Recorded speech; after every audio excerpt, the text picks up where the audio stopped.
he fracasado mucho, ¿no? Pero han sido caídas de las cuales me he levantado. Y yo creo que se vale fracasar, pero lo que no debemos de permitir es que podemos perder un round, pero no podemos permitirnos ser noqueados, ¿no? Tenemos que poder levantarnos y seguir adelante.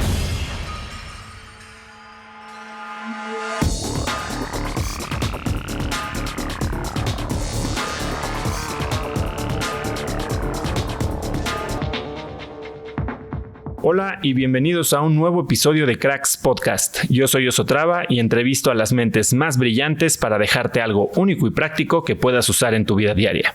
Mi invitado de hoy es Pepe Chabot. Pepe es emprendedor social, fundador de Inmobiliaria Quiero Casa, que ha entregado más de 12,000 viviendas y recibido el Premio Nacional de Vivienda 2 veces y el Premio a la Vivienda Sustentable de Infonavit. También es fundador de Ion Financiera, que administra más de $300 millones y de Belmont Village Assisted Living. Pepe es ingeniero civil por la Universidad Iberoamericana.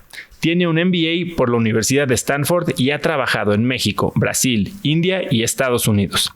A los 19 años, Pepe creó la fundación Construyendo y Creciendo, que ofrece programas educativos a trabajadores de la construcción y que ha alfabetizado a más de 20,000 trabajadores. Además, hoy ya tiene otras 2 fundaciones. Pepe fue reconocido en 2018 por Ernst & Young como Emprendedor del Año de todo México. Y hoy me cuenta sobre toda su trayectoria emprendedora, sobre su pasión por ayudar y me comparte sus mejores trucos de productividad. Antes de empezar la entrevista, este episodio es presentado por mi nueva app de gratitud y enfoque, Focus Journal. Esta es una aplicación que lancé como herramienta para ayudarme con el que creo que es el hábito más poderoso y de mayor impacto positivo en mi vida en los últimos años, que es mi diario de gratitud. Es una aplicación muy amigable y sencilla de usar que en 2 o 3 minutos en la mañana y en la tarde te ayudará a darle a tu día un enfoque mucho más positivo y a valorar todo lo increíble que tienes en tu vida. Esto es algo que ha sido sumamente útil a raíz de mi accidente la semana pasada. Puedes descargarla totalmente gratis desde cracks.la/gratitud o buscarla en el App Store. Ahorita solo está disponible para iOS como Focus Journal. Journal se escribe Journal. Y listo, con eso vamos a hablar con el ultra emprendedor Pepe Chabot. Pepe, qué bueno que al fin se nos hace platicar y tu primera entrevista de podcast por aquí, ¿no? Seguro, muchas gracias por la invitación. Es un gusto estar contigo, Oso. No, va a estar padrísimo porque, digo, es impresionante lo que has logrado en los 11 años desde que salimos de la maestría. La cantidad de premios, reconocimientos, empresas, los diferentes ramas de negocio en las que estás metido, y creo que hay muchísimo que puedo aprender yo y, bueno, obviamente la gente que nos escucha de ti. Pero creo que una gran parte de algo que se repitió muchísimo haciendo mi research es este concepto de que eres unstoppable, ¿no? O sea, todo el tiempo estás trabajando, todo el tiempo estás con ideas nuevas, todo el tiempo estás tratando de hacer, ¿no? Como que eres alguien que prácticamente no descansa, al grado de algo que me sorprendió. Cuéntame, ¿qué hack hiciste para vencer al tráfico de la Ciudad de México y no perder tiempo de trabajo? Está bien, a mi esposa no le gusta mucho, ni a mi mamá tampoco, pero mi oficina está en Polanco y siempre para entrar y salir era un desastre el tráfico. Entonces dije, me voy a subir a la moto del mensajero de la oficina y me subo atrás, me recargo en la caja y voy mandando WhatsApps mientras él va manejando, y así luego compré el casco con Bluetooth y luego compré una moto un poco mejor y luego me iba a recorridos más largos en la moto, y así hemos ido pudiendo vencer el tráfico en la Ciudad de México y poder llegar a reuniones de un lado al otro en la ciudad mucho más rápido. Sí, es lo que me dijeron. Yo cuando me lo platicaron casi que ya sabes, ya se estaba haciendo mito y me estaban diciendo que ya te habías casi diseñado un nuevo asiento y ibas sentado volteando para atrás para poder ir escribiendo en tu laptop. Entonces yo, nada más de imaginarte así, ¿hay algo remotamente cercano a eso o ya fue una exageración? Sí, me ha pasado un par de veces que de repente tengo que mandar algo y saco la laptop, pero generalmente es el celular y el WhatsApp. Aunque la verdad es que esta dinámica de estar en casa uno lo hace darse cuenta que quizá no necesariamente se tiene uno que mover tanto para cosas, ¿no?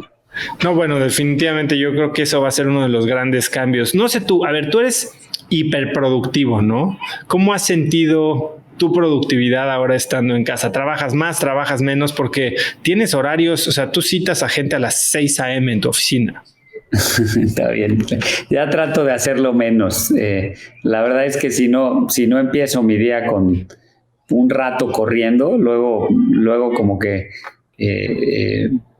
las propias tensiones del día hacen que uno no rinda igual. Entonces trato de correr un rato en la mañana y arrancar como hacia las 8 de la mañana, y a partir de ahí muy intensamente reunión tras reunión y cortar en la noche, y a lo mejor después de estar un rato con la familia regresar al email y a contestar emails. Creo que a veces peco de no dedicar tiempo para mí, para hacer las llamadas que tengo que hacer, para contestar un email, para redactar algo, porque pues estoy como mi trabajo y los proyectos en los que estoy involucrado en general implican el estar muy en contacto con personas, ¿no? Y entonces estoy muy en contacto con mi equipo de trabajo, trato de tener reuniones periódicas con ellos de seguimiento, trato de empoderar mucho, pero siempre la cercanía, el acompañamiento, el estar ahí al lado es importante. Muchas reuniones a veces con personas externas a la organización que son importantes de tener. Muchas reuniones hago esto con mi equipo de trabajo en la empresa, una vez en periodos normales, una vez al mes, pero ahora con la contingencia del coronavirus, una vez a la semana me conecto una hora. ¿Uno a uno? ¿O en un como grupo cercano? Con toda la organización. Un video con toda la organización en donde hablo 10, 15 minutos de algún tema, me acompaña alguien más y luego abrimos el foro para que haya Q&As y podamos todos de alguna manera tener la estrategia muy clara de hacia dónde va la organización.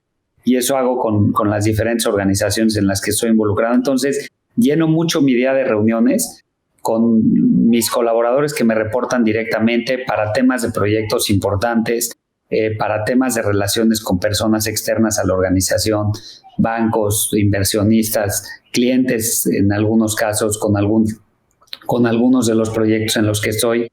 Mucho tema que tiene que ver con cultura organizacional en las diferentes culturas, en las diferentes empresas en las que estoy, como estos temas de hacer un informe de negocios con todo el equipo o juntarme una vez al mes con el equipo y responderle dudas y preguntas.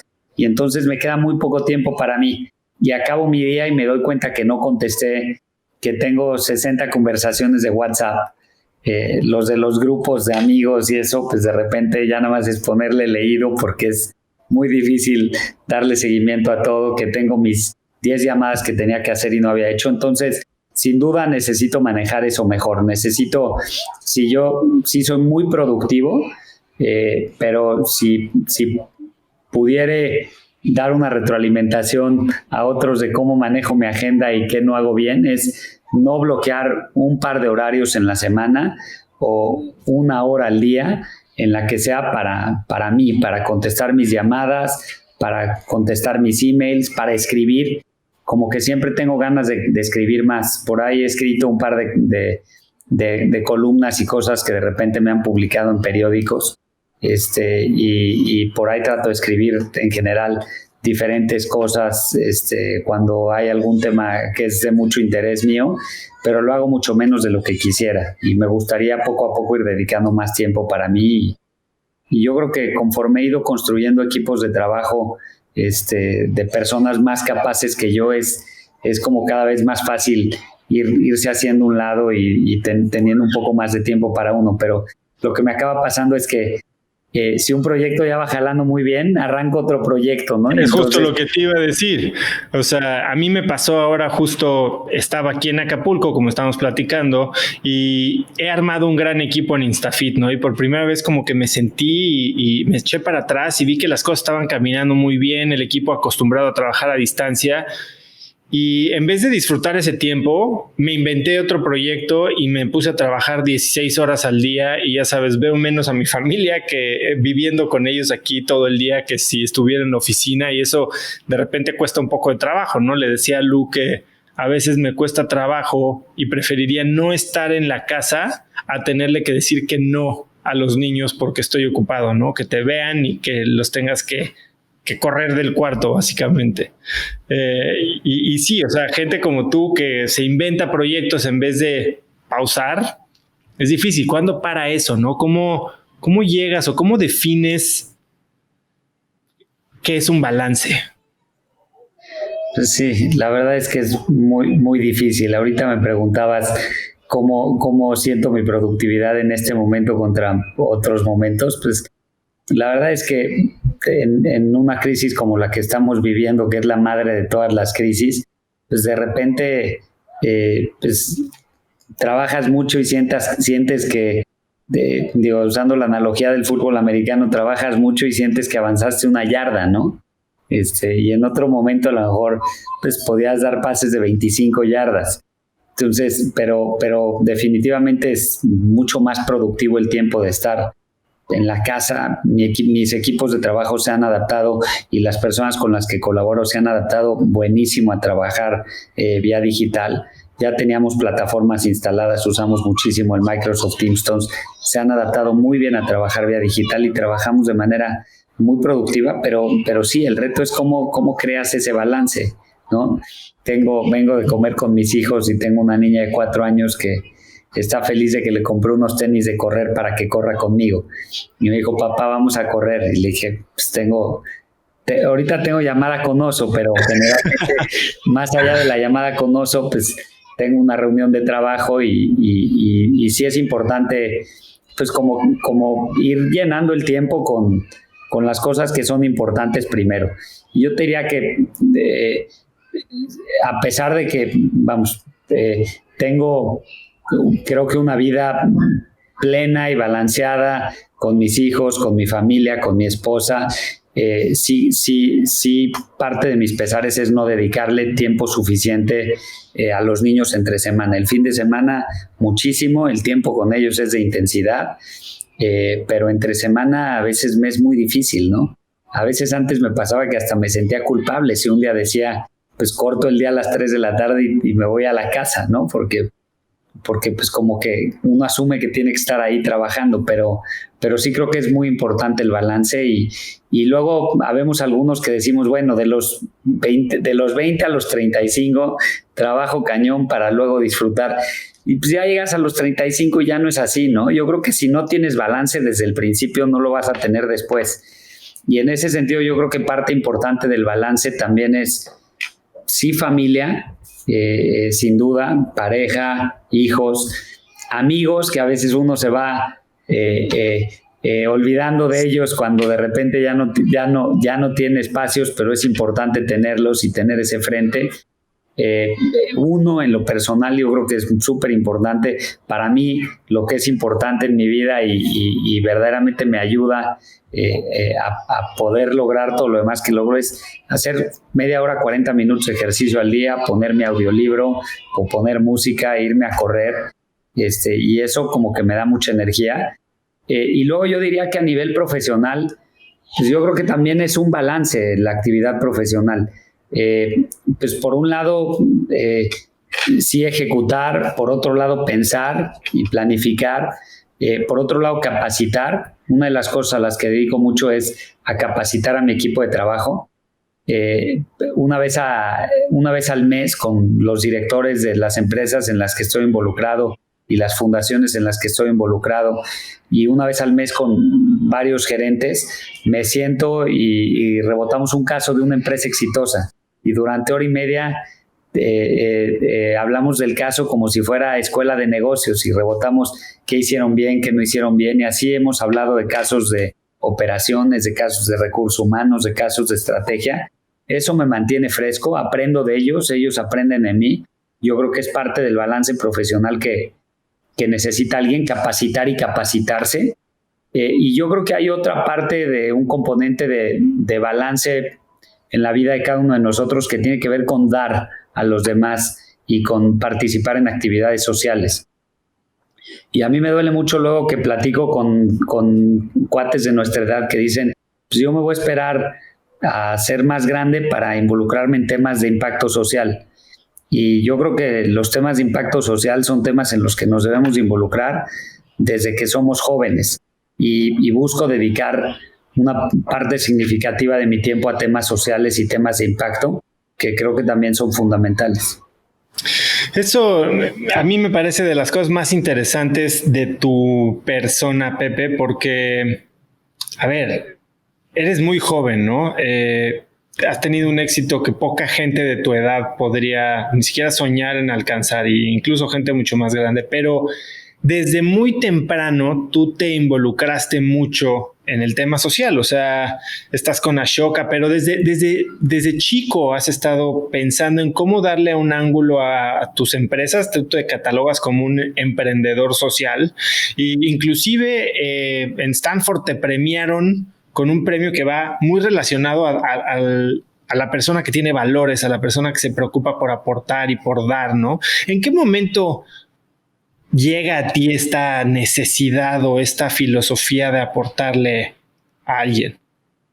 La verdad es que no sé, yo creo que es una muy buena pregunta. Platicando con mi mamá, ella cuenta que mi mamá es periodista, pero siempre es una periodista que acompañó causas sociales y que de alguna manera de lo que hablaba era de lo que escribía, era de lo que creía que iba a impactar y mejorar la sociedad. Y mi papá es ingeniero civil, súper dedicado a su trabajo, con una ética de trabajo impresionante con sus empleados, con las personas cercanas. Los trabajadores con los que trabajaba hace 40 años son con los que sigue trabajando hoy. Son personas con las que se tienen ambos una gratitud plena y que los ha ayudado un montón. Pero también mi papá muy involucrado en causas sociales, causas comunitarias, causas educativas. Y pues yo creo que el haber crecido con eso, mi mamá cuenta que alguna vez habíamos visto un niño pobre sin zapatos en la calle cuando yo era chico y que me quité los zapatos y se los di. Entonces yo creo que viene desde chavito, pero yo te diría que mis ganas de emprender arrancaron cuando empecé a trabajar.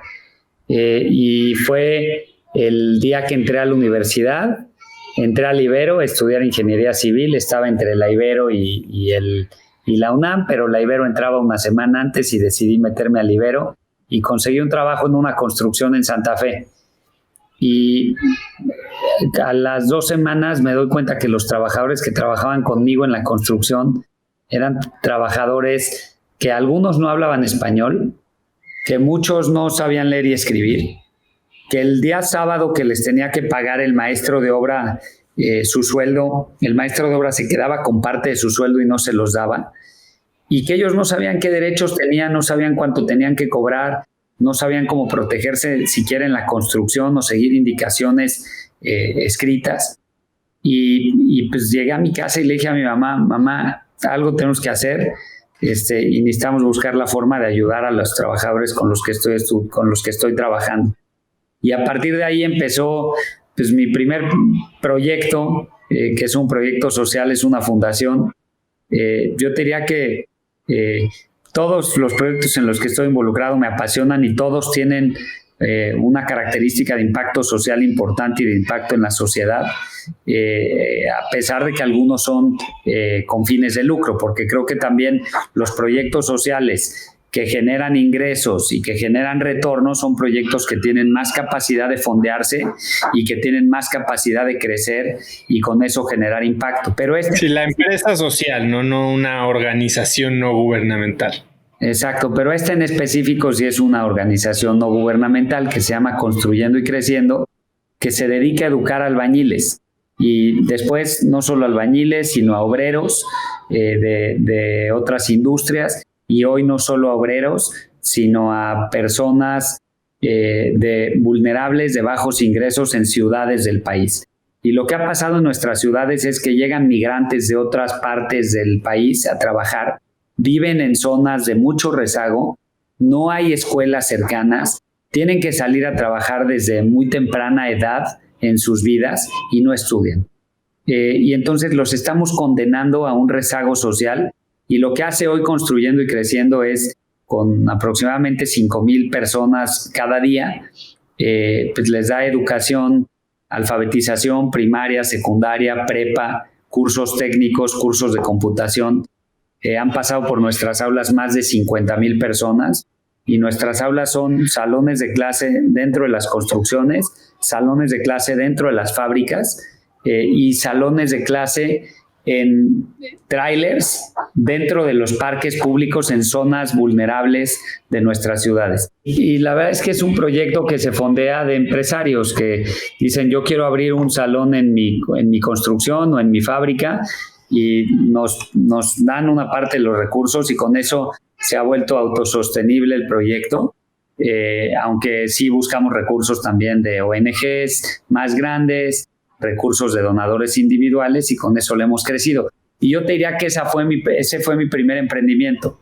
Ese es mi primer emprendimiento, que me hace darme cuenta que emprender verdaderamente es una forma de transformar la vida de muchas personas y de verlo muy de cerca.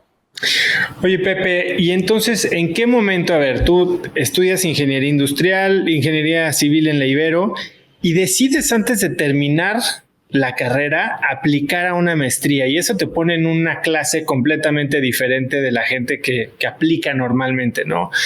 Tenías experiencia profesional, pero no como full time prácticamente.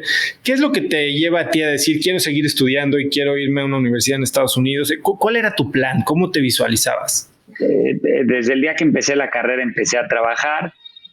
Al año ya estaba emprendiendo esta fundación, o a los 6 meses. La verdad es que pues, me recuerdo que mis compañeros de la carrera pues los jueves iban al antro, y entre clase y clase, que quedaba media hora, se iban pues allá a la cafetería a jugar dominó, y yo era, pues, ¿cómo hago la tarea de la escuela en esa media hora? Porque en la tarde me voy a ir a trabajar. Y a partir de que en la tarde me voy a ir a trabajar, igual y en la noche voy a trabajar temas de la fundación, y acabar tarde, y al otro día y el fin de semana dedicarlo a temas de la fundación. Como que esa ética de trabajo de mi papá, pues como que la tomé muy en serio, y pues luego dije, siempre, yo desde que estaba en la prepa le había dicho a mis papás: oye, yo me quiero ir a estudiar fuera de México. Y como que mis papás me dijeron: pues si quieres aplicar, aplica y haz los exámenes y demás. Pero como que ellos pues, me convencieron y me motivaron a que quizá la carrera en México podía ser más completa, porque podía trabajar al mismo tiempo, y porque en Estados Unidos las carreras al principio son como muy tronco común, y ya luego te especializas muy poco. Y me dijeron: pues haz la carrera aquí, luego te vas a hacer una maestría. Y como que estaba en mi penúltimo año de la carrera, o en mi último año de la carrera, y dije: pues ya es momento de pensar en la maestría. Y vi lo que era un MBA, y dije: está padrísimo, porque pues, es ir a un lugar en el que vas a estar con emprendedores, con financieros, con personas que vienen más como de temas culturales, con personas que vienen de ámbitos de gobierno, y vas a aprender de todos. Y yo veía el MBA como una maestría en liderazgo, ¿no? Y yo decía: padrísimo, ¿cómo volverme un muy buen líder para poder inspirar a otros, y que esos otros puedan ayudar a realizar tareas que impacten en la sociedad? Oye, a ver, entonces te avientas, aplicas. ¿A cuántas universidades aplicaste? No, apliqué como a 10 porque cuando empecé a investigar del proceso me dijeron: no, MBA, necesitas experiencia, no van a creerse mucho esto de que trabajabas y estudiabas y demás. Aplica varias, y apliqué como a 10, y sí, varias universidades me dijeron: pues estás muy chavo, regresa en 2 años. Pero la universidad a la que más quería ir me dijo que sí, es a la que me fui. Y varias más me dijeron que sí, y fue padre pensar en cuál era la decisión que más me convenía. Pero Stanford, que pues como tú sabes está en el Silicon Valley, es la cuna de los emprendedores, tiene muchos emprendedores que dan clase, muchos emprendedores que estudian, También tenía como un programa más chico, eran menos estudiantes que en otras universidades, muy orientada a temas de impacto social. Y dije, pues este es el lugar en el que tengo que estar. Un buen programa de la Escuela de Educación también, entonces tenía la oportunidad de estudiar algunos temas que tengan que ver con educación, y dije, ahí es en donde tengo que estar, y la verdad es que una experiencia espectacular, ¿no? ¿Y qué le dirías a alguien que está pensando en aplicar a una maestría saliendo de la carrera? ¿Tú crees que fue una buena decisión? ¿Crees que te hubiera convenido esperarte un poco más? Mira, para mí fue la decisión correcta, porque yo creo que si me hubiera clavado más en mis proyectos, quizá difícilmente después me hubiera ido. Y fueron 2 años espectaculares, y sí tenía esa experiencia de haber trabajado muy formalmente de medio tiempo, pero muy formalmente 4 años, y de haber emprendido ya una fundación, y de haber emprendido por ahí un par de proyectitos más chiquitos que había hecho. Entonces, para mí fue lo adecuado. Yo creo que mucho lo que dicen los que llevan los programas de admisiones de las universidades es si aplicas con más experiencia le sacas más provecho, y también le das más a tus compañeros que están ahí estudiando y quieren, pues, de alguna manera aprender de personas que ya tienen diversas experiencias. Que es un poco lo que me decías ahorita que estás viendo en el programa que estás en Harvard. Sí, para mí fue lo idóneo, pero sí he pensado mucho, oye, y si me hubiera ido 2-3 años más, le hubiera sacado más provecho, pues sí le hubiera sacado un provecho diferente, ¿no? Creo que el haberme ido 3 años después de haber arrancado con Quiero Casa, que es una organización que me ha retado mucho desde el punto de vista de liderazgo, desde el punto de vista de estrategia, desde el punto de vista de relaciones con comunidades, pues posiblemente le hubiera sacado muchísimo provecho a muchísimas cosas que en el día a día te enfrentas en el trabajo, y que de repente te puedes desligar 2 años de un negocio y decir, a ver, déjame aprender de otras empresas, déjame aprender de la teoría, y con eso aprender cómo hubiera tomado mejores decisiones en algunos de estos temas. Y Pepe, ¿tú tenías claro que querías arrancar Quiero Casa antes de irte a Stanford? ¿Cuál era tu visión? Es que te preguntan, ok, ¿qué eres hoy? ¿Qué es lo que quieres hacer después? ¿Y cómo encaja el programa con tus planes? Porque tú regresaste, empezaste Quiero Casa. Bueno, ¿no lo empezaste un poco antes? No, Quiero Casa lo empecé llegandito de la maestría, y pues yo yo cuando me preguntaban en mis aplicaciones a la maestría y ese tipo de cosas, ¿qué quieres hacer? Pues yo decía empoderar a otros, ¿no? Y pensaba en empoderar a otros a través de educación, por construyendo y creciendo, pero pues yo siempre dije, más allá de tener construyendo y creciendo, quiero emprender proyectos con fines de lucro que tengan impacto social, porque creo que si estoy bien yo desde el punto de vista patrimonial, puede estar bien mi familia desde el punto de vista patrimonial, podré dedicar mucho más tiempo a temas de impacto social. Y no sabía qué hacer cuando estaba en la maestría, pero dije, a ver, tengo experiencia en bienes raíces y en construcción, tengo experiencia en educación, tengo experiencia en temas de impacto social. Ahí en la maestría tienes oportunidad de hacer internships en diferentes lugares. Decidí hacer un internship en una empresa de senior living en Estados Unidos, una empresa de casas de retiro para adultos mayores. Me pude aventar una buena experiencia trabajando con una empresa de microfinanzas en la India.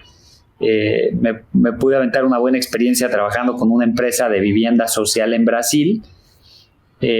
Y pues terminé la carrera y dije, ¿qué hago? Dije, bueno, pues voy a regresar a México, voy a empujar construyendo y creciendo, o arranco con fuerza a proyectos de vivienda social y de vivienda media cercana al transporte público, que le permitan a las familias en México tener buena calidad de vida, porque en México yo termino la carrera, la maestría en 2009, y no sé si te acuerdas que empezaban a haber artículos en periódicos que hablaban de cómo las construcciones de vivienda en México se estaban haciendo a horas de distancia. Tecámac, todas esas zonas en el Estado de México, ciudades enteras, ¿no? Pero ciudades dormitorio, sin tejido social, sin buenas escuelas, sin buenos hospitales, en donde un padre de familia salía, padre y madre de familia, porque pues son familias en donde ambos tienen que trabajar sí o sí, salían a las 5 de la mañana de su casa para llegar a las 8 de la mañana al trabajo, para trabajar de 8 a 6, para regresar a las 6 y llegar a las 10 de la noche a su casa, y a ver quién les cuida a sus hijos en el ínter, y se los cuidaba pues la colonia, ¿no? Y la colonia, pues eran colonias sin tejido social y sin educación, y eso lo único que genera es delincuencia, lo único que genera es resentimiento social, lo que genera es que esas personas no puedan salir adelante y tener movilidad social. Y yo decía, bueno, pues esa idea me late. Pero otra idea que se me antojaba hacer era el tema de hacer un senior living en México. Yo tengo la fortuna, hasta hace un par de años mis 4 abuelos vivían, uno de ellos muy cercano a mí, muy querido, falleció hace 2 años, pero los 4 viví experiencias increíbles y aprendí un montón de ellos. Y también hace 12 años vivía mi bisabuela, pero la veía en una familia que la cuidaban mucho, que veían por ella, pero que pues yo diría que seguramente el 80% de su tiempo pues estaba en su casa, sin otras personas que la acompañen. Y yo, cuando hice este trabajo en un verano en una empresa de casas de retiro para adultos mayores, me di cuenta que no tienen que estar solos, que si están en un lugar en donde tengan un cuidado de expertos, pero al mismo tiempo una compañía de personas de su edad, pues viven con otra calidad de vida. Y entonces regresé de mi maestría y dije, ¿cuál de los 2 proyectos? Me puse a buscar opciones para los 2. A la semana encontré un par de terrenos en el suroriente de la Ciudad de México para hacer vivienda. Tenía 140,000 pesos en mi cuenta de banco. Di un apartado para uno de ellos. El dueño del terreno le inspiré confianza y me permitió con esos 6 meses para que vaya a levantar el dinero, y ahí arrancamos con Quiero Casa, que lo que hacemos es vivienda urbana para el segmento socioeconómico bajo y medio, cerca del metro en la Ciudad de México. Y no atendemos a la base de la pirámide, porque por el costo de los terrenos en las ciudades dificilísimo atender a la base de la pirámide. Queremos ver cómo podemos ser más asequible lo que hacemos para atenderlos, pero pues sí atendemos a familias que perciben 4 o 5 salarios mínimos en adelante y que con eso pueden comprar una vivienda de 600, 700 mil pesos hasta los 3, 4 millones de pesos en la Ciudad de México. Que eso me pareció increíble, porque cuando lo platicamos alguna vez me dijiste es que, bueno, no solo quiero que sea urbano, que esté cerca del transporte público, me dijiste, Oso, yo le meto tecnología, yo les doy una calidad de vida increíble en términos de seguridad, áreas comunes, internet. Cuéntame un poquito cuál era esa visión y qué retos te enfrentaste en implementar eso, que era un gran diferenciador, pero tal vez algo que no mucha gente veía valor upfront, ¿sabes? Pues es que yo creo que la clave de la ubicación en un hogar no solo es un techo. Un hogar es un techo con muchos servicios que permiten potenciar la calidad de vida de las familias, ¿no? Es un techo en el que evidentemente haya servicios de agua, luz, electricidad, gas, etcétera, pero en donde tengas un parque cerca, en donde tengas una escuela cercana, en donde tengas acceso a un buen transporte, donde tengas acceso a la ciudad y a las cosas que verdaderamente te permiten tener un desarrollo humano integral, que tengas acceso a un museo, que tengas acceso a diferentes cosas que te permitan verdaderamente progresar.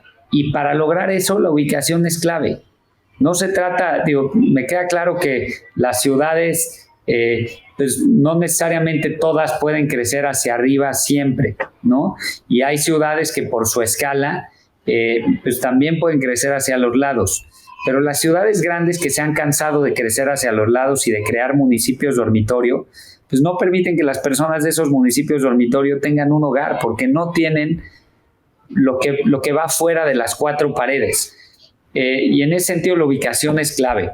Y estar cercana al transporte es clave, porque eso te conecta con tu trabajo y te conecta con la ciudad, sobre todo en las ciudades grandes, en donde la necesidad de vivienda para las personas que menos ingresan es enorme.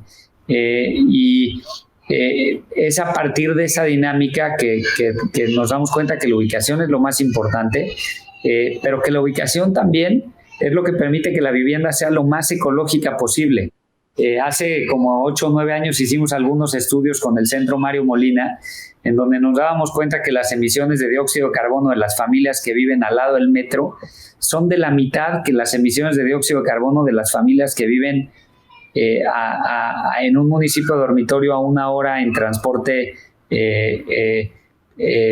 motor de su trabajo.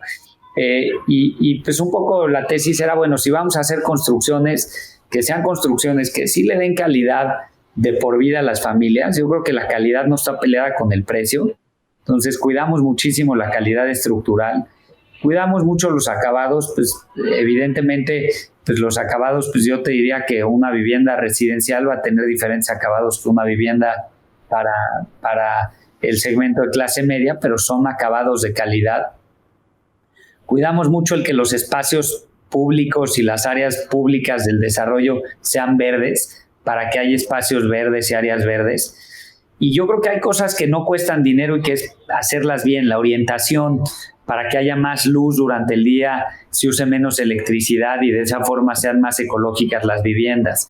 El que esa iluminación le permita a las personas pues, poder acceder también a veces a un balcón y poder acceder hacia afuera, que seguramente muchas familias que tienen balcón en sus casas ahorita lo están apreciando y agradeciendo mucho. El que se le pueda poner llaves ahorradoras de agua, WCs ahorradores de agua, focos ahorradores de luz, calentadores solares. Caray, pues estamos haciendo edificios que son pequeños sistemas dentro de un ecosistema más grande que es nuestra ciudad, y que si queremos que nuestra ciudad sea más ecológica y eficientemos los recursos, tenemos que invertir en ese tipo de cosas. Y entonces sí le ponemos mucha atención a ese tipo de cosas. En algún momento en todo este proceso ha habido muchos tropiezos, ¿no? Si no hay tropiezos, no hay progreso. Justo te iba a preguntar ahorita de eso, pero a ver, dime. Y en algún momento, hace como 9 años, pues yo dije, le quiero dar internet a esas familias porque pues, el no tener internet es una restricción que no les permite progresar. Y entonces Telmex no llegaba a muchos de los lugares en donde estábamos haciendo vivienda. Y por ahí tocando puertas me encontré con un grupo de chavos emprendedores, también uno egresado de Stanford, que dijo, yo voy a hacer una compañía de internet para llegar a los lugares a donde no llegue el internet. Y al final acabé asociándome con él. Y empujamos un proyecto para ponerle internet a nuestros desarrollos. Poco a poco nos fuimos dando cuenta que la huella de internet de Telmex y Total Play y Easy y todas esas compañías fue llegando más rápido de lo que pensábamos a muchas de estas zonas, y hoy el internet de esas compañías pues le permitan a nuestros clientes que tengan internet. Pero pues tratamos de hacer muchas de esas cosas como para darle una vivienda a las familias que verdaderamente sea un hogar con todos los servicios que tiene que tener. Oye, Pepe, y en este primer desarrollo, si bien ya tenías experiencia trabajando en la construcción, pues ser líder absoluto de un proyecto, tener la responsabilidad con inversionistas, pues tienes menos de 30 años, o sea, ¿qué fue lo que más trabajo te costó? ¿Cuál fue la lección que te gustaría haber sabido antes de empezar? Pues yo lo que te diría es que la lección es que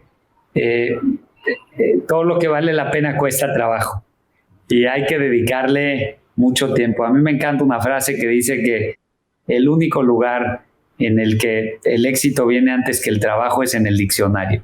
Y pues arrancar ese primer proyecto pues fue un proyecto que muchas veces me cuestiono cómo fue que seguimos perseverando para sacarlo adelante. Compramos un terreno en Tláhuac, que es una alcaldía en la Ciudad de México en donde Marcelo Ebrard estaba construyendo la línea 12 del metro. Y yo dije, pues seguramente en esa zona voy a encontrar terrenos baratos que van a tener potencial de desarrollo y va a haber una línea de metro que ya se está construyendo. pero no hice mi tarea completa y no me di cuenta que Tláhuac es una zona con muchísimo arraigo social, con familias que tienen viviendo ahí cientos de años, con algunos terrenos que siguen siendo agrícolas, que era una zona como muy despegada incluso de la ciudad y que esta línea de metro la iba a volver a ligar a la ciudad, pero que muchas de las familias que ahí vivían pues no les gustaba la idea de que lleguen personas ajenas a vivir y que lleguen proyectos y desarrollos nuevos. Y bueno, compramos el terreno, vimos que se podían obtener los permisos, los gestionamos, logré levantar el grupo tocando, pues venía yo regresando, estaba la crisis del 2008 en todo su esplendor, y venía yo llegando a México y bueno, tuve que tocar tal vez 200 puertas de conocidos para ver quién invertía y acabé empezando el proyecto con 35, 40 socios, pero bueno, se levantó el grupo, varios miembros de mi familia, mi papá me ayudó un montón, al final ya que estaba como con un 80% del grupo juntado, 85%, mi papá me dijo, a ver, pues yo te ayudo y acabamos cerrando un grupo para poder arrancar el proyecto y pues empiezo la construcción y al mes me clausuran la obra y fui a buscar a la gente de la alcaldía, pues éramos 5 empleados en ese momento en la empresa, para entender qué pasaba y no me recibían hasta que por ahí una vecina me dijo, oye, el tema es que nosotros no queremos el desarrollo, los vecinos no quieren el desarrollo. Y empecé a hablar con los vecinos y les dije, ¿y por qué no lo quieren? No, pues porque van a venir personas ajenas a vivir, porque no nos consultaron, porque nos falta el agua, porque los servicios que hay no son los adecuados, porque creemos que si te permitimos a ti construir van a venir mucho más construcciones. Y empecé a dialogar con ellos y empezamos a tener mesas de trabajo. Bueno, más que mesas eran desayunos, cafés, comidas en sus casas. Me volví amigo de la gente de la colonia y después de 3-4 meses logramos hacer un acuerdo en donde pues, platicamos sobre la idea de que las ventas se iban a hacer primero para gente de la comunidad y la gente de la comunidad iba a tener un precio preferencial, que íbamos a arreglar el drenaje, que íbamos a trabajar juntos para ver que el gobierno mejore el servicio de agua y que nos den soluciones para el servicio de agua, que íbamos nosotros a reconstruir las banquetas. Y así sucesivamente hicimos una serie de acuerdos detrás de los cuales ellos me dijeron, bueno, pues estamos de acuerdo, vamos a firmarlo y vamos juntos a la delegación para decirles que te abran. Y pues era una delegación con mucho arraigo social en donde pues, los vecinos iban y le decían al delegado, oiga, no estamos de acuerdo con esto, y el delegado cerraba. Y al final ellos fueron quienes convencieron a la alcaldía que nos abran. Cumplíamos con todo lo que teníamos que cumplir. Luego la alcaldía nos dijo, oye, y ponle también una pipa de agua, ¿no? Porque necesitamos una pipa de agua para dar agua en la colonia. Y dijimos, bueno, órale, y una pipa de agua. Y pues fue un proceso que duró como 6 o 7 meses y mis inversionistas estaban bastante inquietos. Decían, bueno, pues invertimos con un novato que pues a ver cómo le va. Y sí tenía un par de inversionistas que me dijeron, oye, pues ve, yo no sé cómo le vas a hacer, pero me devuelves mi dinero. Y siempre di la cara. Y en el momento en el que reabrimos, sí fui con ese par de inversionistas y les dije, mira, yo lo que ofrezco es mi trabajo honesto, comprometido a hacer las cosas bien, pero pues este tipo de cosas son cosas con las que me puedo enfrentar. Si te quieres quedar en el negocio, quédate. Ya que había abierto, incluso algunos inversionistas me dijeron, oye, si hay algo más, le entro, ¿no? Y le dije a este par de inversionistas, si te quieres quedar, quédate, pero confiando en que vamos a hacer lo mejor que podamos. Y sacamos adelante el proyecto. La verdad es que el proyecto de inicio tenía un buen margen, pero cuando salimos a la venta nos dimos cuenta que podíamos vender bastante más caro. Y vendimos vivienda de 500 a 600 mil pesos hace 10 años en Tláhuac, en 2010, pero que se vendió muy bien, que con las ventas de la vivienda se logró hacer muchos de los trabajos comunitarios y darle un buen rendimiento a los inversionistas. Y ahí es cuando me di cuenta que, a ver, pensando de forma creativa, planificando las cosas bien y haciéndolas bien, pues sí se puede trabajar para que todos los grupos de interés estén contentos, ¿no? El inversionista, los colaboradores de la empresa, la empresa que ejecuta el proyecto, la comunidad. Y yo digo que fue una bendición eso que nos pasó, porque hoy integramos muchísimo a las comunidades en las decisiones de nuestros proyectos.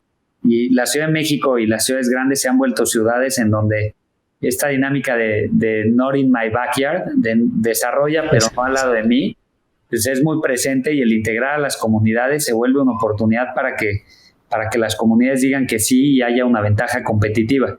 Y ahí en Tláhuac acabamos haciendo 5 o 6 proyectos, en donde de repente llegaba la comunidad y decían, pues este terreno aquí está a la venta, ¿por qué no se mueven para ver si lo pueden comprar? Y creo que en Tláhuac no ha habido mucho más desarrollo desde ese entonces. Creo que se crean ventajas competitivas padres a través de toda esta dinámica. Qué increíble historia, ¿eh? O sea, el hecho de haber involucrado y que tus enemigos terminaran siendo tus aliados y ahora, como dices, sea tu ventaja competitiva, me parece verdaderamente fascinante. Pepe, en estos momentos, tu primer desarrollo, vas al 6º mes de estar cerrado, ¿cuál es el diálogo en tu cabeza? ¿A qué le tenías miedo en ese momento? ¿Cuál era tu peor escenario? ¿Para qué te estabas preparando? ¿O nunca la viste? No, yo creo que siempre le he tenido muchísimo miedo al fracaso. Y eso es lo que me hace... he fracasado mucho, ¿no? Pero han sido caídas de las cuales me he levantado. Espero siempre poder levantarme de mis caídas, ¿no? Y yo creo que se vale fracasar, pero lo que no debemos de permitir es que podemos perder un round, pero no podemos permitirnos ser noqueados, ¿no? Tenemos que poder levantarnos y seguir adelante. Yo me acuerdo de conversaciones con mi papá, que mi papá siempre me ha inspirado y me ha motivado muchísimo, que me decía, pues si fracasas en no pasa nada, no te preocupes, vas a poder volver a arrancar. Pero ahí estuvo empujando y yo creo que el empujar y el trabajar duro y con consistencia es lo que a veces a uno le permite el que se logren las cosas cuando la situación no es tan favorable para uno. Yo creo que también en retrospectiva a veces me ha pasado que por empujar demasiado, pues no me doy cuenta que truenas a la gente. O que truenas a la gente que está alrededor tuyo, que si quieres ahorita platicamos un poco de ese tema, porque yo sí creo que hay cosas que ayudan a que la gente se mantenga motivada, pero también necesitan balance, pero a veces por empujar mucho creces el problema, ¿no? Y a veces sí hay que tener la perspectiva de darse uno cuenta si va a poder sacar el tema adelante o no, y si no lo vas a poder sacar adelante, pues a veces sí dar un paso atrás y decir, bueno, en esta no salió y en esta fracasé. Y tener la humildad también de saber qué suerte que a veces las cosas salgan. O sea, yo creo que tuve suerte de lograr que me topé como en una comunidad que me ayudó al final del camino. Sí, hice la chamba, y yo y el equipo, ¿no? Porque éramos ya varios, hicimos la chamba, nos sentamos, platicamos con ellos, trabajamos, pero al final la comunidad nos ayudó muchísimo. He tenido varios fracasos feos en el camino. En Quiero Casa hemos hecho ya más de 140 proyectos de vivienda. Pero uno de ellos, por ejemplo, fue un proyecto en el que nos enfrentamos con una cantidad de complejidades desde el punto de vista de infraestructura para desarrollarlo, que nos implicaron sobrecostos importantes en el proyecto, y nos seguimos, ¿no? Porque decíamos, bueno, pues ya estamos terminando con los problemas, vamos a sacarlo adelante, y al final fue un proyecto en el que perdimos muchísimo dinero. Y haber parado a tiempo ahí a lo mejor hubiera sido lo adecuado, pero yo creo que el chiste es que cuando uno ve que puede resolver un problema y tiene un obstáculo enfrente, uno tiene que ver cómo darle la vuelta. Y creo que son muchos más los problemas que se resuelven trabajando que los que no tienen solución. Además de tu papá, ¿has tenido alguien más en quien te has apoyado así como de forma de un mentor importante? Sí, a ver, desde que arrancó el negocio he tenido... De mis primeros inversionistas que tuve, me acerqué con mucha gente muy inteligente que le dije, yo quiero que tú seas mi inversionista porque quiero que me ayudes. Y a partir de ahí como que fui creando como una especie de board of advisors, como de consejo informal, que me fue ayudando, y luego he rodeado los grupos en los que estoy involucrado, desde Construyendo y Creciendo hasta todos los negocios en los que estoy involucrado, de personas que admiro mucho, que admiro sus trayectorias y que nos han ayudado un montón. Y hacia abajo también colaboradores con los que uno se complementa mucho, ¿no?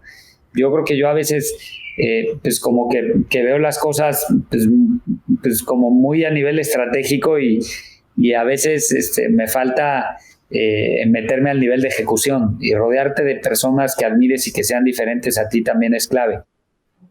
Personas que admire un montón.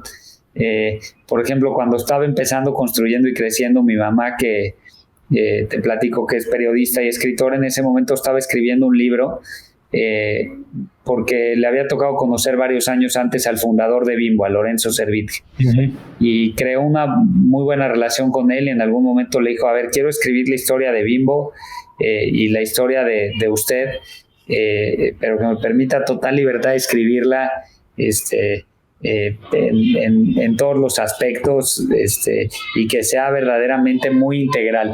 Y creó una muy buena relación con él, y por ejemplo, él es alguien que a mí me tocó conversar muchas veces con él. Tuve el privilegio de platicar en privado muchas veces, de comer con él y con mi familia varias veces, y es una persona de la que aprendí un montón. Toda esta dinámica de cómo crear una cultura organizacional, estar cerca de tus colaboradores, cómo buscar generar impacto social. Pues era un hombre pues del que se podía aprender muchísimo en ese sentido, y así muchísimas personas de las cuales me ha tocado aprender un montón. Oye, Pepe, y hablando ya de colaboradores, ¿cómo ayudas a que exista ese balance? Porque bueno, un jefe o un líder como tú, que no para, que tal vez en ocasiones pareciera nunca estar satisfecho, puede sí hasta de repente desmotivar al más motivado, ¿no? ¿Tú cómo logras que la gente se mantenga enganchada, motivada? Digo, entendiendo de entrada que el dinero no es el mejor motivador, ¿no? Sí, pues yo te diría que no tengo la fórmula exacta, y insisto, soy joven y espero que sigamos en un camino en el que podamos contar historias padres de lo que estamos haciendo en muchos años más, pero yo te diría que parte fundamental es tener un propósito, ¿no? O sea, lo platicamos mucho entre los colaboradores de los diferentes grupos en los que participo. Pues somos un grupo de personas que compartimos una serie de valores y un propósito, y no sabemos a dónde vamos a llegar.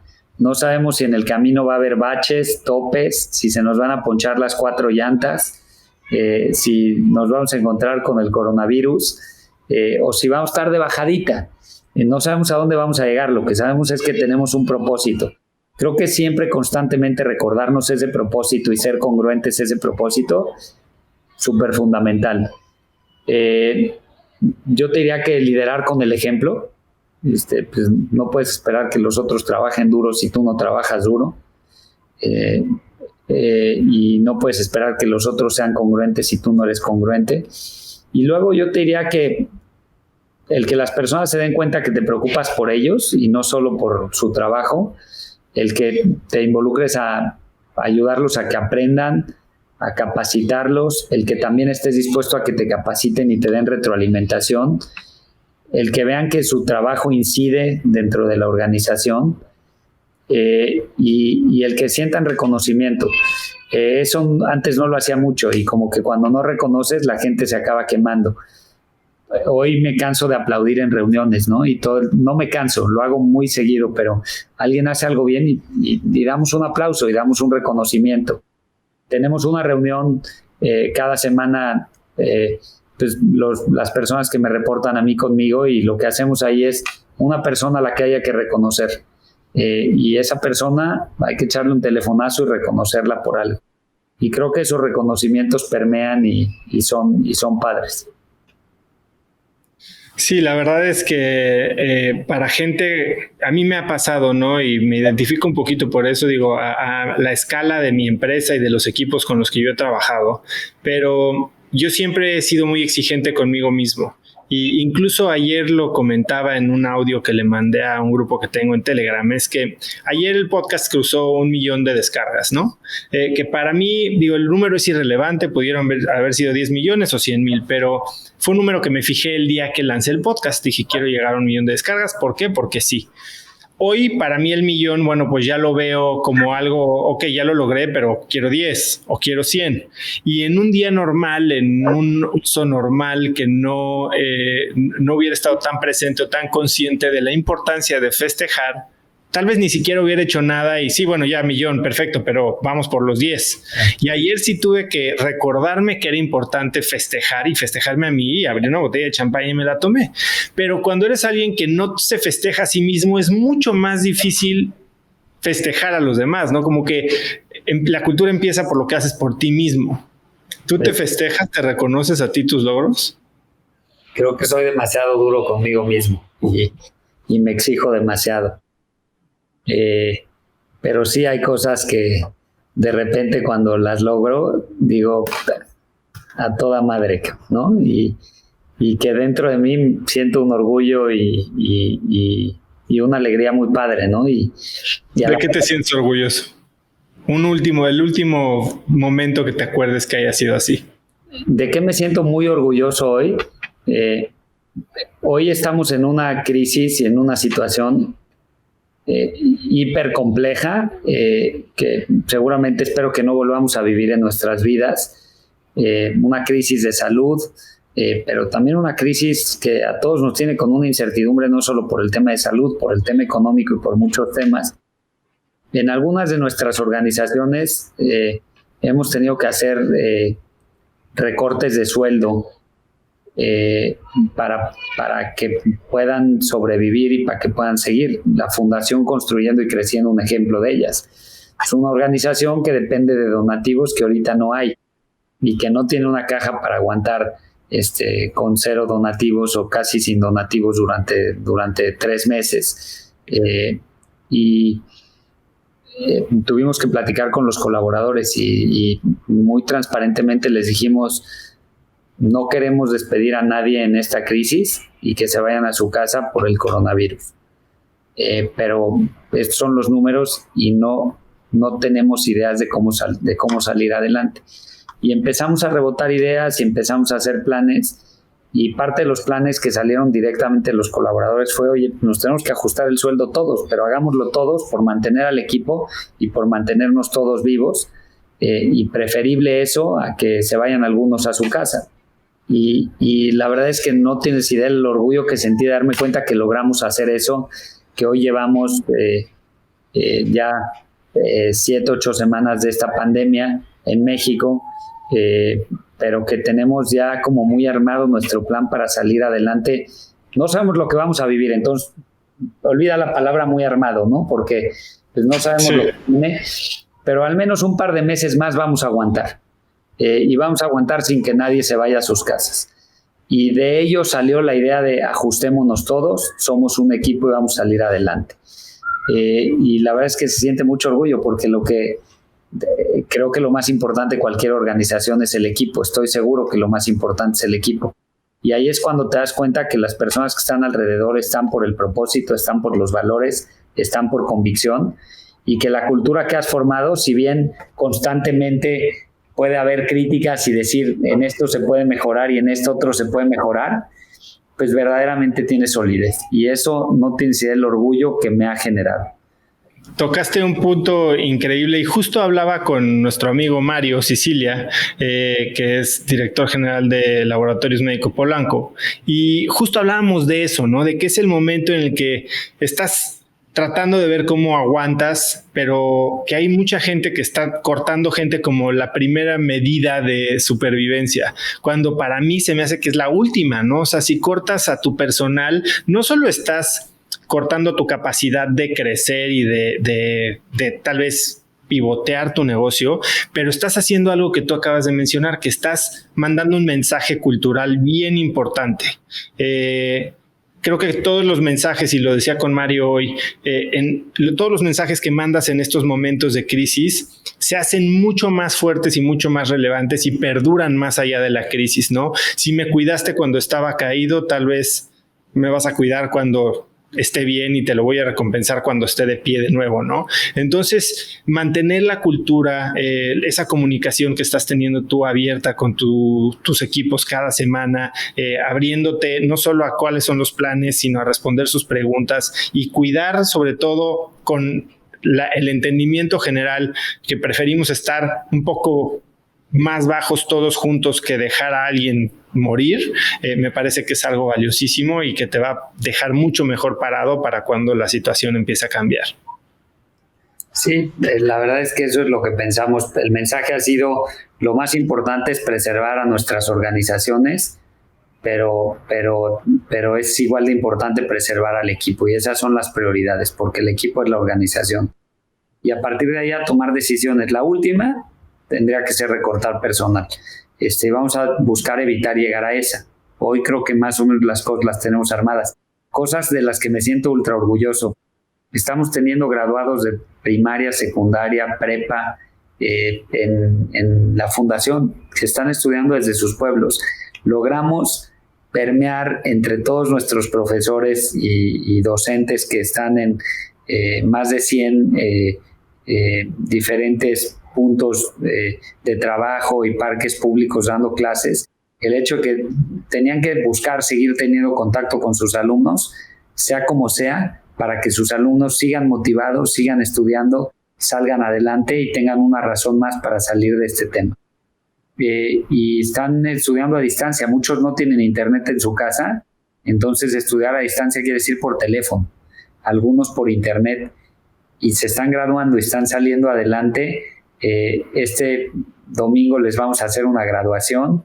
Vamos a graduar a 60 personas vía digital. Y pues se siente mucho orgullo el darnos cuenta que no hay barreras para lograr nuestros objetivos, que si se quiere, se puede.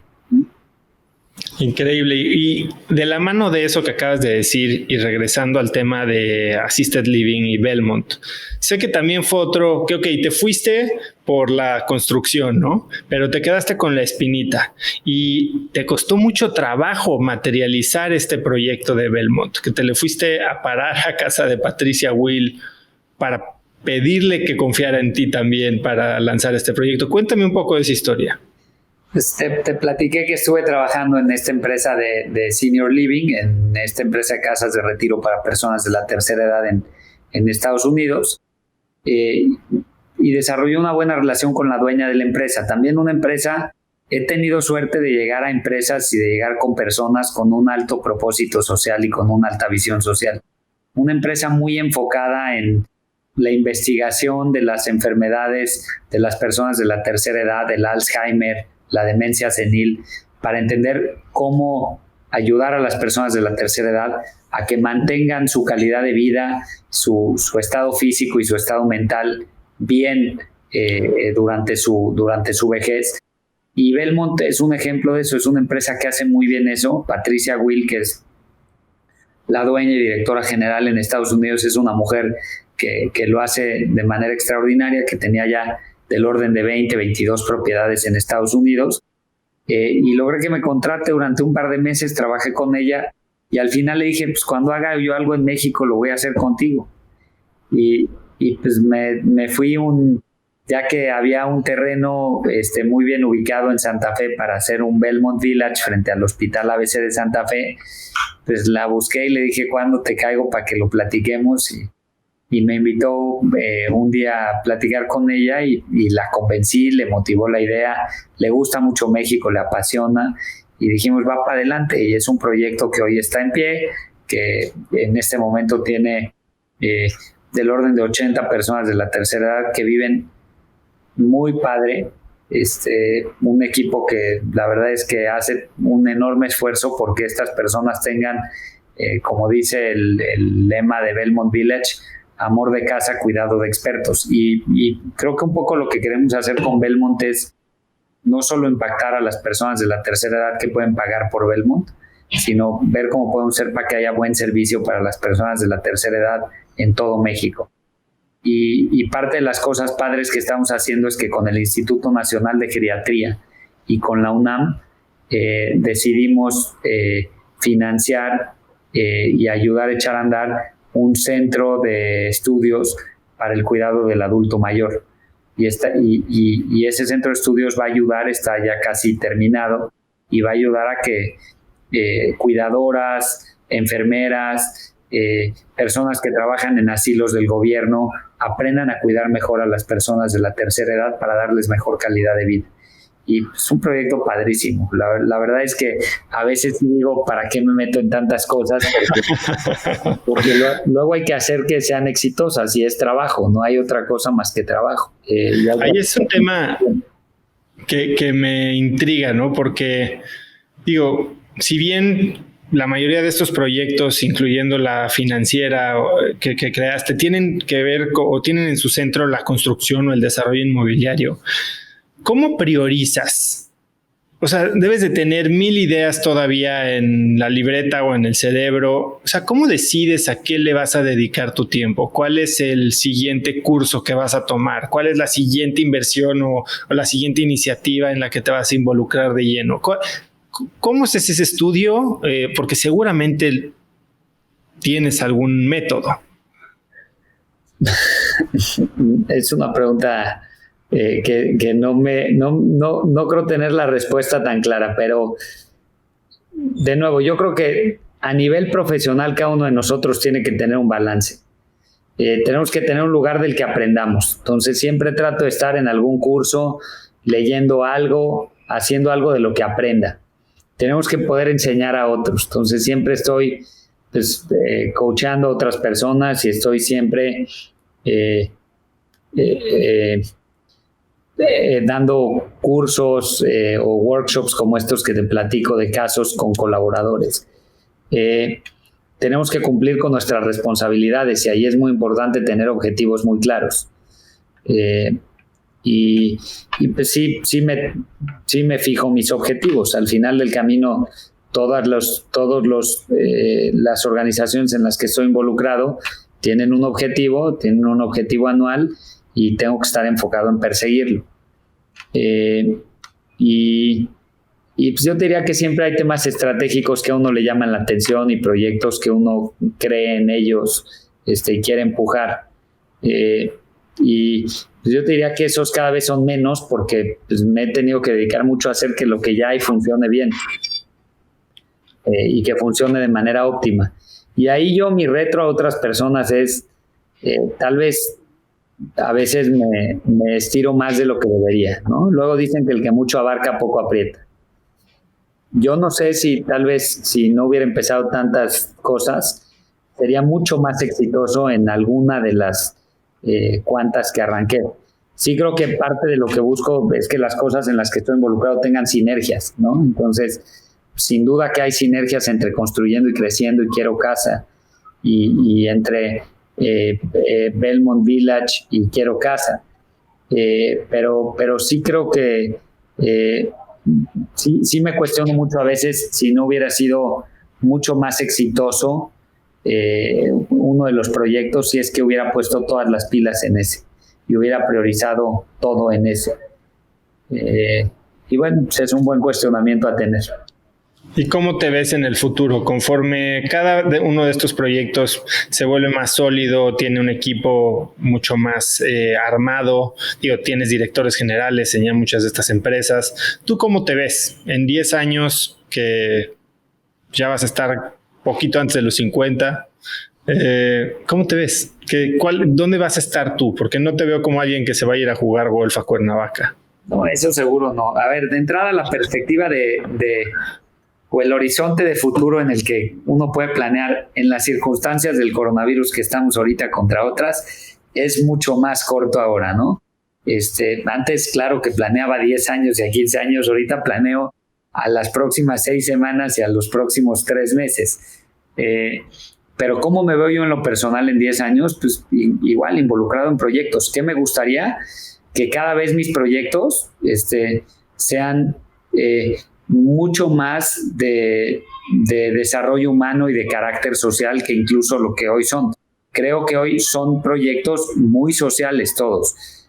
El senior living, la vivienda cerca del metro, una financiera que le da crédito hipotecario a los independientes que de otra manera no lo tendrían, construyendo y creciendo, son proyectos sociales. Pero sí creo que me gustaría dentro de 10 años o dentro de 15 años, estar pensando en problemas y estar tratando de solucionar problemas que puedan tener un impacto todavía mayor en, por ejemplo, las personas que menos tienen, ¿no? Una de las cosas que me duele mucho es la pobreza urbana. Creo que la pobreza urbana es de las peores, ¿no? Porque las personas que no tienen capacidad de vivir con buena calidad de vida en las ciudades, pues verdaderamente son personas que, me queda claro que la pobreza rural también es muy dura, ¿no? Pero la pobreza urbana, verdaderamente creo que a mí me desconsuela. Y creo que ocurre mucho que haya pobreza urbana, sobre todo en estas grandes urbes que son las que dan empleo y que la gente migra a estas ciudades para buscar una mejor calidad de vida y a la mera hora, o un mejor trabajo, y a la mera hora el mejor trabajo se da de mesero, o se da en un trabajo de limpieza, o se da en un trabajo de albañilería, pero te gastas tu dinero en transporte y te gastas tu vida en transporte y tu familia ahí está. Y me gustaría poder solucionar a un nivel mucho más macro esos problemas. Entonces seguro no voy a estar jugando golf, pero pues, resolviendo problemas de impacto social. Pepe, empoderando emprendedores que ayuden a resolver. Bueno, eso estudiaste también en Singularity University un curso, ¿no? Y ahí, bueno, pues estás clavado contigo con el tema de impactar a 1 billón de personas. Sí, es que si este mundo no lo hacemos más justo y más equitativo, lo que pasa con las crisis es que se vuelven más desiguales nuestros mundos, ¿no? Y estando en Singularity University, fue una experiencia muy padre. Estos cuates están pensando en cosas que ni nos imaginamos, y que ya están empezando a ocurrir en el mundo y que están transformando a nuestro mundo a una velocidad exponencial impresionante. Pero con lo que sí me enfrenté mucho estando en Singularity University con Peter Diamandis, que seguramente te ha tocado leer algunos libros de él, y con algunas de las personas que estaban ahí, Ray Kurzweil y algunas de las personas que estaban ahí, como que te das cuenta que viven en su burbuja. Y le preguntaba, yo le decía a Peter Diamandis, oye Peter, ¿no crees que la tecnología está generando mayor desigualdad social en el mundo? Él me decía, sí, pero me decía, pues en 15 años algunos vamos a vivir en la luna, pero los de África van a vivir mejor de lo que viven hoy. Y yo creo que las personas se tienden a comparar con los otros, y además cada vez el mundo es más visible. Digo, hace 300 años no sabíamos cómo vivían los reyes franceses porque no había Facebook, pero hoy sabemos perfecto cómo viven las personas que tienen y que no tienen dinero. Y si no buscamos que el mundo sea más igual, y que las personas tengan pues iguales oportunidades, no estoy hablando de un socialismo, pero que las personas, cada quien pelee y luche por lo que quiere ganar, pero que sí tengan igualdad de oportunidades de educación, igualdad de oportunidades de progreso cuando son jóvenes, igualdad de oportunidades de salud. Si no es así, pues nos vamos a enfrentar a un mundo en el que cada vez más esa desigualdad va a amenazar los valores en los que creemos y el tipo de sistema político-económico en el que creemos. Entonces necesitamos todos trabajar para que eso cambie, y necesitamos motivar a más jóvenes a que nos ayuden a que eso cambie. Y necesitamos trabajar muy duro para eso. Una de las cosas en las que no creo es en esta idea también que platican mucho en Singularity University de el salario universal, en el que todo el mundo va a percibir algo por quedarse nada más en su casa. Las personas necesitamos trabajar y ganarnos la vida y trabajar por un mundo mejor, y por un mundo en el que todos tengamos mejores oportunidades. Pues sí, temas que sí definitivamente polarizan un poco, porque los puedes ver por un lado como la gran oportunidad de felicidad absoluta generalizada, y por otro lado pues el lado oscuro, ¿no? de todo este capitalismo radical. Pues sí, y yo creo que tenemos que tener un capitalismo social y tenemos que apoyar a los de abajo para que juntos escalemos y subamos y creemos un capitalismo en el que a todos nos vaya mejor. Bien, Pepe, ¿qué estás leyendo ahorita? Ahorita me agarré un libro de Tom Friedman que no había leído, el columnista de New York Times, que se llama Thank You for Being Late, y que habla de todo lo que... Porque bueno, algo que salió, perdón que te interrumpa, pero algo que salió en toda mi investigación es que eres el rey de la impuntualidad. La verdad es que cada vez menos. Pero bueno, ahorita sí me pasa que ahorita no puedo poner el pretexto de que hubo tráfico. Pero habla de cómo este mundo avanza a pasos agigantados y exponenciales, y a veces el tener tiempo para reflexionar, pues vale la pena, ¿no? Porque esto va avanzando muy rápido y pues de repente, si no reflexionamos y nos damos cuenta hacia dónde va, de repente pues ya nos quedamos muy atrás. Y yo creo que nuestra sociedad sí tiene un reto importante ahora que avanza la tecnología a pasos tan agigantados, desde el punto de vista de que quizá la sociedad está llegando a un punto en el que no se está adaptando tan rápidamente a la tecnología como antes. La tecnología ha crecido de manera exponencial y pues la sociedad, que de alguna manera pues crecía en su capacidad de adaptación a la tecnología bien, llega a un punto en el que la tecnología crece mucho más rápido que la capacidad de adaptación de la sociedad. Y eso genera pues muchos de los retos que hoy vemos en el mundo, ¿no? En donde hay una alta desigualdad social, en donde hoy hay tecnologías nuevas que podríamos sentir muchos de nosotros que invaden nuestra privacidad. Entonces tenemos que montarnos ese barco y tenemos que hacer que la tecnología, que es buena y que vale la pena para nuestro mundo y que nos dé herramientas para todos vivir mejor, y sin duda lo que se está haciendo en Singularity University, en Silicon Valley y en la tecnología es brutalmente espectacular. ¿Cómo hacemos que eso lo tome nuestra sociedad y nuestra sociedad tenga el aprendizaje que tenga que tener para implementarlo de una forma en la que a todos nos vaya mejor y todos construyamos una mejor sociedad? De la mano de eso, ¿cuál crees que es el libro que más te ha marcado en tu vida? Híjole, la verdad es que es una respuesta, te digo que me haces preguntas como muy complicados, pero creo que libros que me marcaban muchísimo cuando estaba en la prepa, me acuerdo haber leído a Dostoyevsky y cuestionarme muchísimo sobre temas como, por ejemplo, si el fin justifica los medios, ¿no? Y está clarísimo que el fin no justifica los medios, pero bueno, esos libros como de literatura rusa me marcaron un montón. Me encanta leer libros de liderazgo, aprendo muchísimo de libros de liderazgo. ¿Cómo cuál podrías recomendar? Pues los libros de Jim Collins, por ejemplo, creo que son bestsellers y son de esos libros que todos a lo mejor hemos escuchado, el de Empresas Extraordinarias, o no sé cómo se llama en español, Good to Great. Y son libros que te dan un montón de aprendizaje. Me distraigo con literatura, cada vez tengo menos tiempo de leer literatura. Me encantaría retomar, pues, como platicamos, Dostoyevsky, literatura mexicana.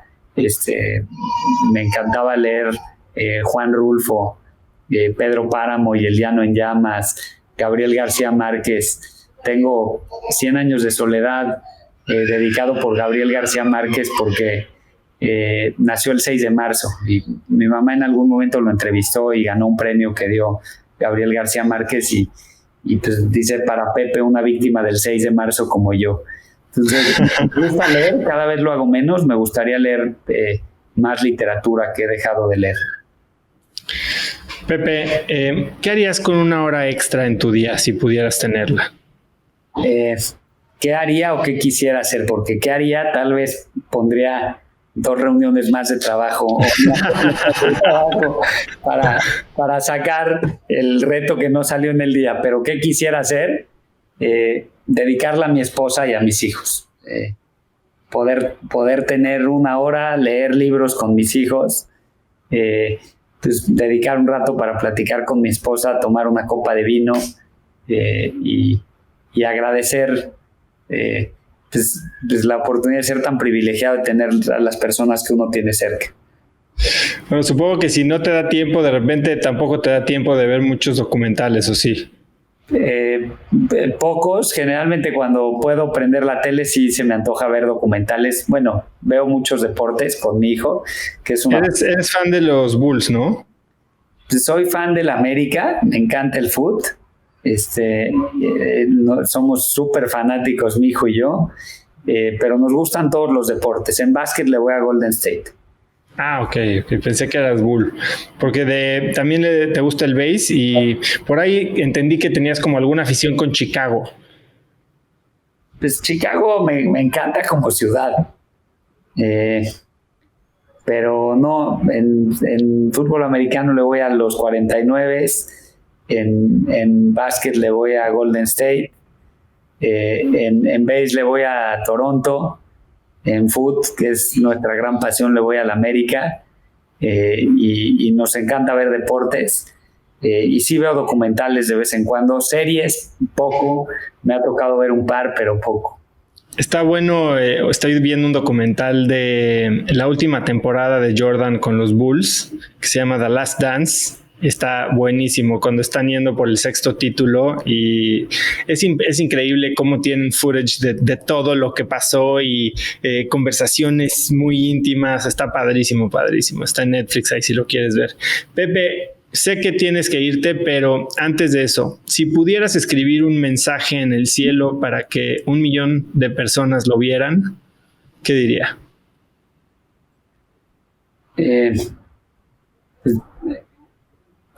Ayuda al de al lado, ayuda a las personas que tienes a tu alrededor, y contribuye a su desarrollo, porque el desarrollo de los que tienes alrededor tuyo va a contribuir al desarrollo de la sociedad y del mundo en el que vivimos. Increíble, Pepe. La verdad es que es, como te decía al inicio de la entrevista, impresionante lo que has logrado, la dedicación que le has puesto a construir. Olvídate primero de lo social, a construir un verdadero imperio, empresas importantísimas, ganado millones de premios, hiper reconocido, has puesto el nombre de México, de la ciudad, de tu comunidad, de tu escuela en alto, en foros de nivel mundial, literal, y sumado a eso, que lo estés haciendo con un enfoque tan evidente y tan efectivo en el aspecto social, a mí me parece verdaderamente admirable y para mí es eso antes que todo lo demás lo que te hace un verdadero crack y orgulloso de ser tu amigo, Pepe. Gracias, Oso, y mil gracias por la invitación, y yo también orgulloso de ser tu amigo y aprender de ti y de estos podcasts que haces, que además ayudan a permear y transmitir ideas que a todos nos hacen ser mejores. Muchas gracias. Gracias, Pepe. ¿Dónde te puede contactar la gente? Digo, sé que estás como loco, pero si te quisieran buscar, contactar, ¿dónde sería lo mejor? El email es perfecto, pepechabot@gmail.com, y contesto todos mis emails. A veces me tardo, los contesto en la moto. Semana, pero los contesto. Los contestas desde la moto, seguro. Pues a veces en la moto ahorita no hay moto, pero sí. ¿Algo que quieras agregar, Pepe?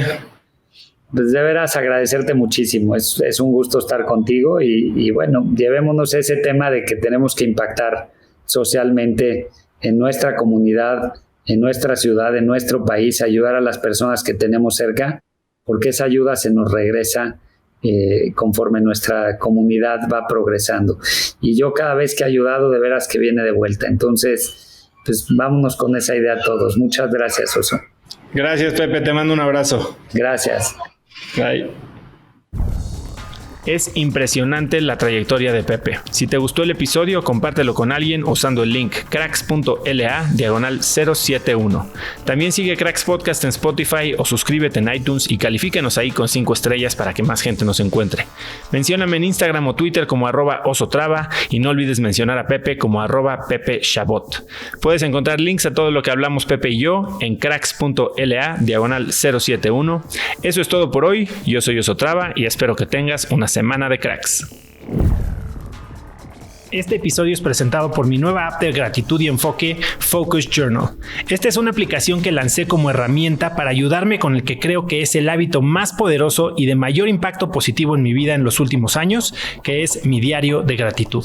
Es una aplicación muy amigable y sencilla de usar que en 2 o 3 minutos en la mañana y en la tarde te ayudará a darle a tu día un enfoque mucho más positivo y a valorar todo lo increíble que tienes en tu vida. Esto es algo que ha sido sumamente útil a raíz de mi accidente la semana pasada. Puedes descargarla totalmente gratis desde cracks.la/gratitud o buscarla en el App Store. Ahorita solo está disponible para iOS como Focus Journal. Journal se escribe Journal.